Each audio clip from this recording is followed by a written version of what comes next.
Holt had come all the way back home in shambles and then never left the house. He didn't want to face the world because everyone else in it seemed to know what they would do next.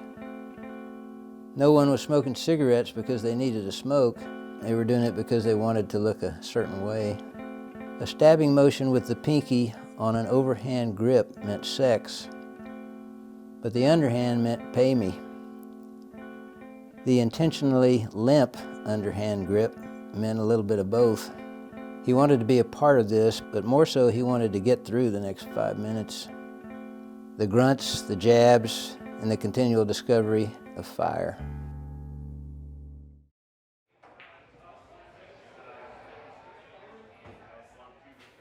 Holt's buddy for the last hour was writing a poem by the ATM. It was something about grass looking like seaweed.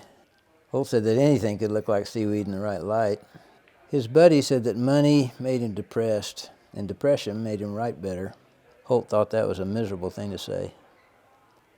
Some old-timer withdrew cash from the ATM, and Holt's buddy hollered something about breaking through.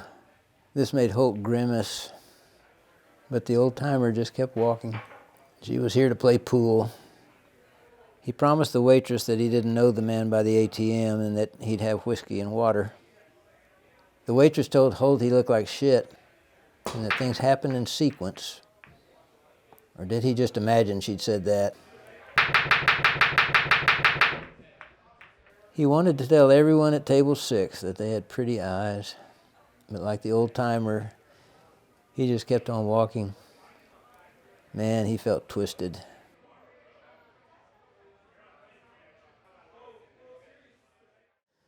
Back at his house, Holt decided to round off the corners in his bedroom. He was afraid he might hit his head on the corner of the telephone if he were to receive bad news.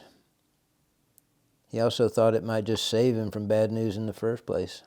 With a swift application of clay, Holt vowed to quit cigarettes and to quit stubbing his toe. Nothing was certain, and he was sick of bad news, bloody toes, and sharp coughs. About then, Holt also started putting more time into surrealism and quickly realized that now his life was at odds with the rounded corners. So he pulled away the clay, accepted the bad news he might get, started bowling with gutters, and shaving without a guard.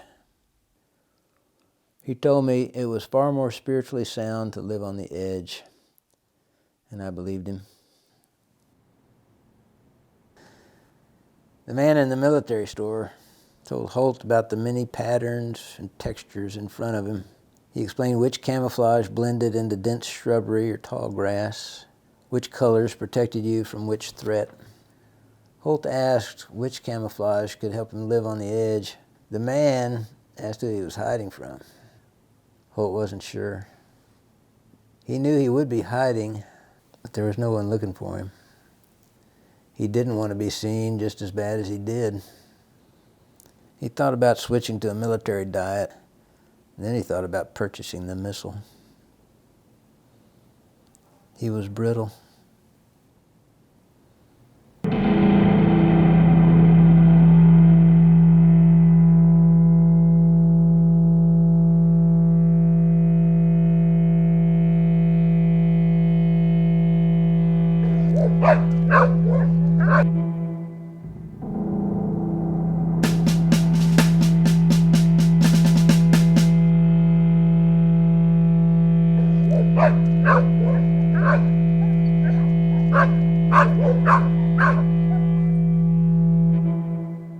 All at once, Holt knew his camouflage.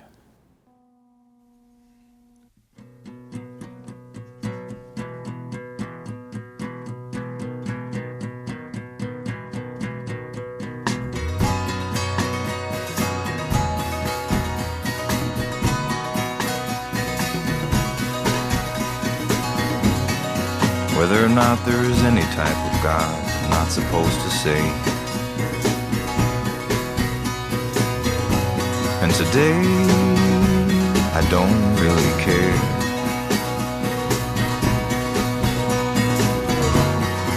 God is a word, and the argument ends there. Oh, do I feel like the mother of the world? Oh, do I feel like the mother of the world? With 2 children. Holt made a pile of dirt. It was his, and he laughed. He smoked 2 cigarettes at one time. Said something he promised was important in the bigger picture. With 2 children fighting.